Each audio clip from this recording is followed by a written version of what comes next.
एक बार फिर से स्वागत है आपका अपनी पाठशाला में। आज हम अकाउंट के अंदर चैप्टर नंबर 2 व्यवहारों की दोहरी असर और खातों के प्रकार सीखने जा रहे हैं। आज के इस वीडियो में हम केवल थोड़ी थ्योरी सीखेंगे और एक्सरसाइज का एक सवाल करेंगे। यकीन मानिए आज का वीडियो इंटरेस्टिंग रहने वाला है। अगर आपको अपना अकाउंट का सब्जेक्ट मजबूत करना है तो 11वीं क्लास में चैप्टर नंबर 1, चैप्टर नंबर 2 और चैप्टर नंबर 4 को आपको एकदम पक्का करना पड़ेगा। जैसे कि कहते हैं ना, अगर आपको मकान बनाना हो तो मकान की जो पिल्लरें होती है वो मजबूत होनी चाहिए जिससे मकान टिका रहता है। वैसे ही अगर आपको एकदम अच्छी तरह अकाउंट पढ़ना है तो 11वीं क्लास का चैप्टर 1, 2 और 4 आपको मजबूत करना पड़ेगा, जिससे आप अगर अकाउंट में कोई भी सवाल करोगे जिसमें आप वीक नहीं पड़ोगे। ठीक है, तो अगर आपको सच में अकाउंट सीखना है तो वीडियो को आपको पूरा देखना पड़ेगा। ठीक है, यहाँ पहली थ्योरी पढ़ेंगे हम धंधा के व्यवहार। पहले चैप्टर में सीख के आए पहले वीडियो में कि बिजनेस ट्रांजैक्शन यानी धंधा के व्यवहार होता क्या है। तो यहाँ लिखा हुआ 2 या 2 से अधिक व्यक्तियों के बीच धंधा के लिए वस्तु या सेवा का रोकड़ या उधार अथवा दोनों में विनिमय। ठीक है, अगर हम कोई धंधा करते हैं तो धंधे में सेवा भी प्रदान की जाती है जैसे कि आपको पता है, और कोई वस्तु हो तो वस्तु को भी बेचा जाता है। तो अब किस प्रकार से बेचा जाता है, या तो रोकड़ में व्यवहार होगा या तो उधार में व्यवहार होगा। तो ये हुआ हमारा धंधा के व्यवहार। ठीक है, आगे बढ़ते हैं। अब यहाँ पर धंधा के व्यवहार के भी 2 प्रकार है इस चैप्टर को लेकर। जो पहला है आर्थिक व्यवहार और दूसरा है बिन आर्थिक व्यवहार। आर्थिक व्यवहार क्या होता है समझते हैं। मान लीजिए मैं एक दुकान में गया, मैंने वस्तु खरीदी, व्यापारी ने मुझे वस्तु दी और मैंने उसको पैसा चुकाया। तो यहाँ पर वस्तु की और पैसे की लेन देन हुई। तो जहाँ वस्तु और पैसे की लेन देन होती है एक्चुअल में यानी तुरंत ही, तो उसको हम क्या कहेंगे, आर्थिक व्यवहार। ठीक है, और बिन आर्थिक व्यवहार इसके अपोजिट होता है। ठीक है, एग्जाम्पल इसका भी ले लेते हैं।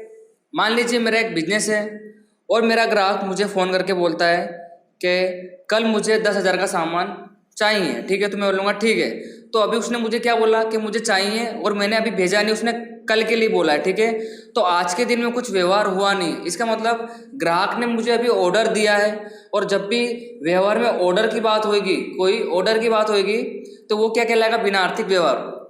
यहाँ व्यवहार होता नहीं है पैसे का। ठीक है, केवल उसने मुझे ऑर्डर दिया है, तो ना तो मैंने उसको सामान भेजा है और ना तो उस ग्राहक ने मुझे पैसे भेजे हैं। तो ये क्या हुआ, बिना आर्थिक व्यवहार, जहाँ पैसे की और वस्तु की कुछ लेन देन हुई नहीं।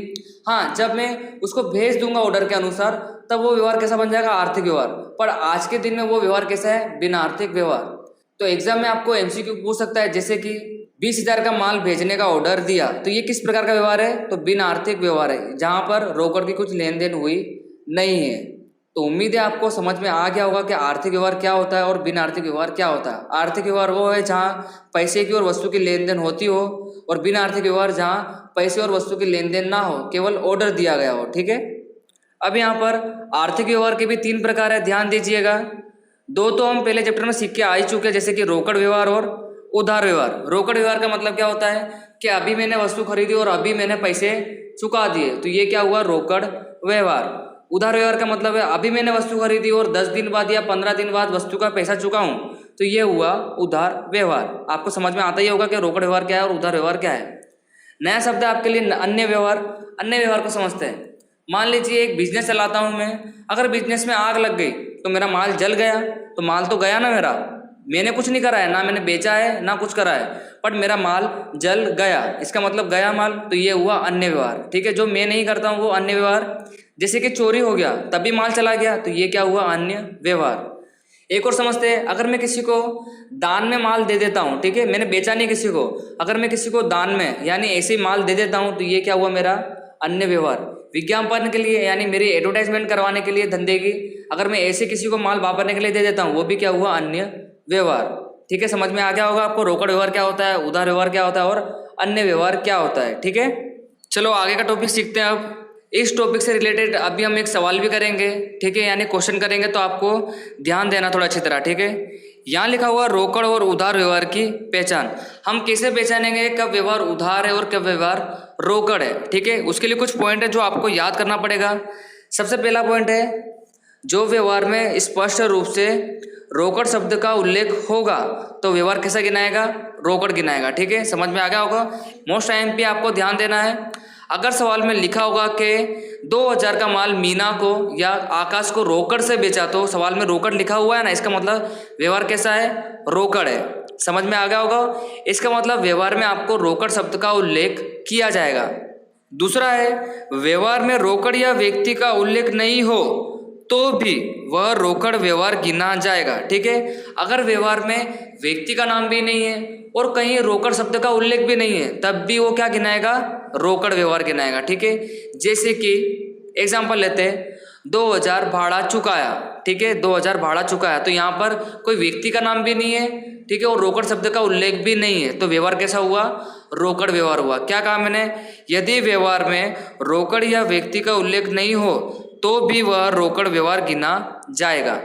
दूसरा पॉइंट भी आपको समझ में आ गया होगा। तीसरा आपको ये समझना है, अगर व्यवहार में ऐसा कहीं लिखा हुआ है जैसे कि मिला, मिली, चुकाया या चुकाई, तब भी हमारा रोकड़ व्यवहार गिना जाता है। समझते हैं इसको। चुकाए का मतलब क्या होता है, मान लीजिए आपने भाड़ा चुकाया, चुकाया सबसे रोकड़ जाती है। ठीक है, चुकाएंगे अगर किसी को तो रोकड़ जाती है, तो व्यवहार कैसा हुआ, रोकड़। मिला को समझते हैं, अगर आपको कहीं से कमीशन मिला तो मिला से रोकड़ मिलती है, इसका मतलब ये व्यवहार भी कैसा हुआ, रोकड़। तो केवल आपको इतना ध्यान रखना है, अगर सवाल में ऐसा कहीं लिखा हुआ है कि मिला, मिली, चुकाया या चुकाई, तब व्यवहार कैसा बनेगा, रोकड़ बनेगा। ठीक है, तो आपको ये 3 पॉइंट समझ में आए होंगे। आपको बार बार इसको समझना है, जिससे आपको अच्छी तरह समझ में आ जाए कि रोकड़ व्यवहार की पहचान कैसे करनी है। सबसे पहला क्या था, आपको व्यवहार में रोकड़ शब्द का उल्लेख किया गया होगा। ठीक है, स्पष्ट रूप से लिखा गया होगा कि रोकड़ व्यवहार है। दूसरा क्या था, व्यवहार में रोकड़ या व्यक्ति का उल्लेख नहीं हो तब भी व्यवहार कैसा गिना जाएगा, रोकड़ गिना जाएगा। ठीक है, और लास्ट में मैंने आपको क्या बोला, मिला, मिली या चुकाया या चुकाई, तब भी हमारा रोकड़ व्यवहार होगा। समझ में आ गया आपको कि रोकड़ व्यवहार को कैसे पहचानेंगे। अब उधार व्यवहार के लिए केवल आपको एक ही चीज याद रखनी है, ज्यादा कुछ याद रखने की जरूरत नहीं है।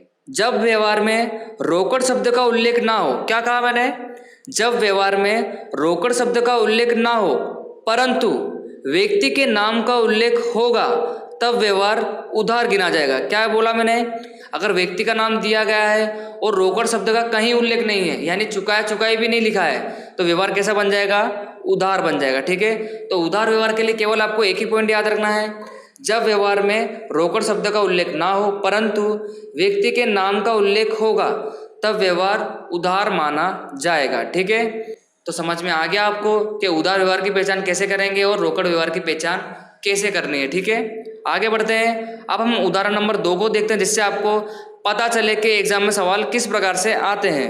केवल अभी हमको इतना समझना है कि व्यवहार रोकड़ कब है और उधार कब है। ठीक है, उदाहरण नंबर 2 में लिखा हुआ है, निम्नलिखित व्यवहार रोकड़ है या उधार, बताकर उसका कारण बताइए।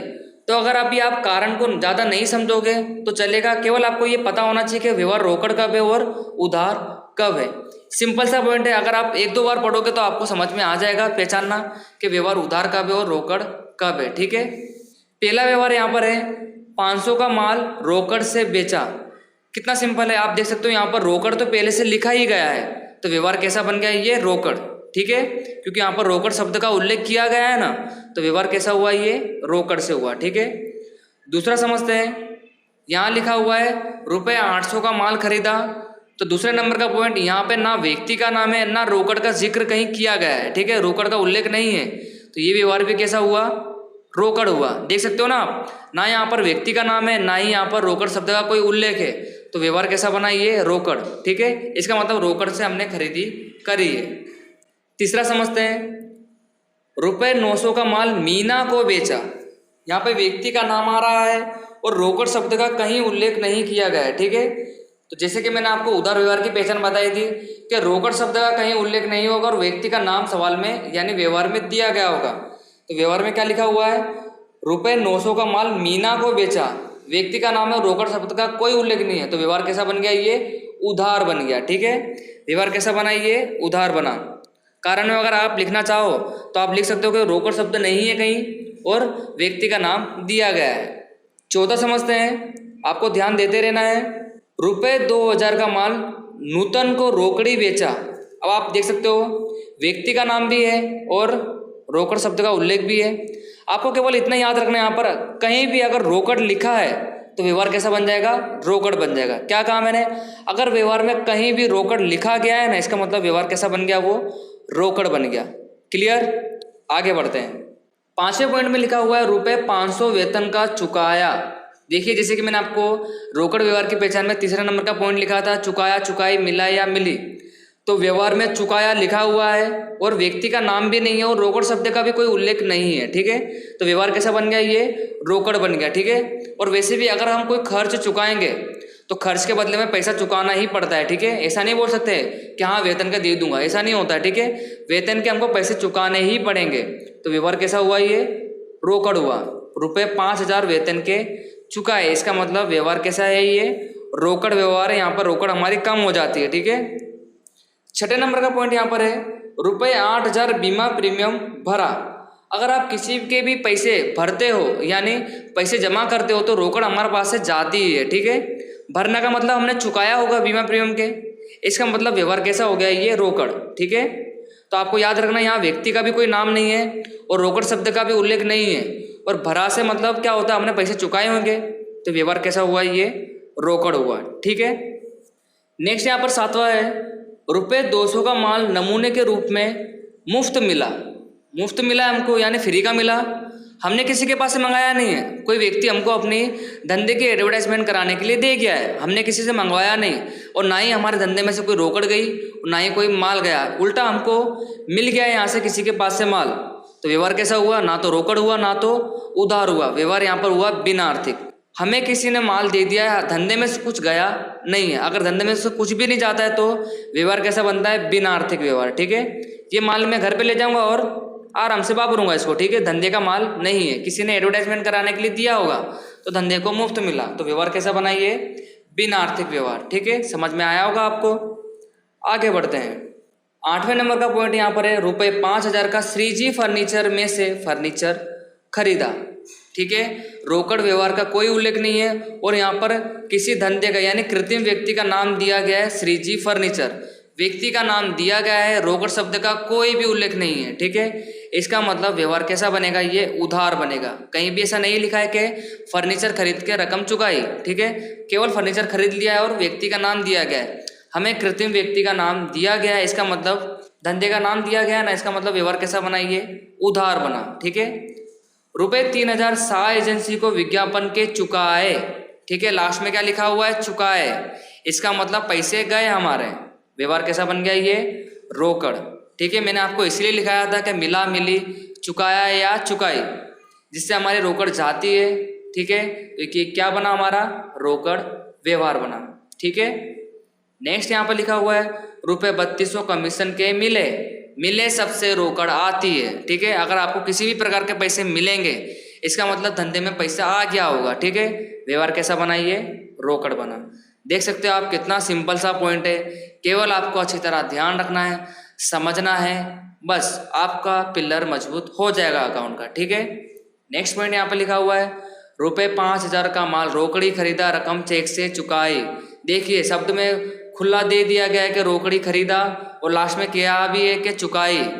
ठीक है, चुकाई भी लिखा है, रोकड़ भी लिखा है, इसका मतलब व्यवहार कैसा बना? ये रोकड़ बना। ठीक है, नेक्स्ट यहाँ पर लिखा हुआ है 6,000 का माल बेचा, रकम चेक से मिली, लास्ट में लिखा हुआ है मिली। ठीक है, मिली सबसे रोकड़ आ जाती है हमारे पास, इसका मतलब व्यवहार कैसा है? ये रोकड़ है। ठीक है, नेक्स्ट यहाँ पर लिखा हुआ है ₹500 भाड़ा के चेक से मिले। मिले सबसे भी रोकड़ आती है, व्यवहार कैसा बना? ये रोकड़। समझ में आ रहा होगा आपको, मेरे को उम्मीद है। ठीक है, 14वें नंबर का पॉइंट है ₹700 टेलीफोन बिल के चेक से चुकाया। चुकाए से रोकड़ जाएगी। अगर हम किसी भी बिल को चुकाएंगे तो पैसा भरना पड़ता है, इसका मतलब पैसा चुकाना पड़ता है, इसका मतलब रोकड़ हमारे पास से गई। व्यवहार कैसा बना? ये रोकड़ बना। Last but not the least. ठीक है, हमको आगे अभी बहुत कुछ सीखना है, तो ये लास्ट नहीं है हमारे लिए। यहाँ लिखा हुआ लक्ष्मी बहन को उनके लेना बेटे 3,000 का चेक दिया, इसका मतलब लक्ष्मी बहन हमसे पैसा मांगती होगी तो उनके लेना बेटे हमने रकम चुका दी उनको। लास्ट में लिखा भी है ना, चेक से दिया। दिया सबसे भी रोकड़ चली जाती है हमारे पास से, इसका मतलब व्यवहार कैसा बना? रोकड़। ठीक है, तो बैंक से हमारे यहाँ पर कम होती है क्योंकि हमने चेक से चुकाया। आपको एक और बात याद रखनी है, अगर आप चेक से व्यवहार करते हो तो आपकी बैंक से कम होती है, ठीक है। चेक का मतलब बैंक के थ्रू पैसा ट्रांसफर हो रहा है, इसका मतलब चेक से दिया यानी बैंक से कम हुई। तो लक्ष्मी बहन को हमने पैसा दिया तो व्यवहार कैसा बना, ये रोकड़ व्यवहार बना, ठीक है। तो उम्मीद है आपको आज का ये उदाहरण नंबर 2 रोकड़ व्यवहार की पहचान और उधार व्यवहार की पहचान किस प्रकार से करनी है समझ में आया होगा आपको। तो अगर आप प्रैक्टिस करोगे तभी आपको ये अकाउंट समझ में आएगा, अदरवाइज नहीं, क्योंकि आपके लिए सब्जेक्ट पूरा नया है। अगर आपको समझना है तो आपको पढ़ना पड़ेगा, इसको बार बार समझ के पढ़ना पड़ेगा, ठीक है।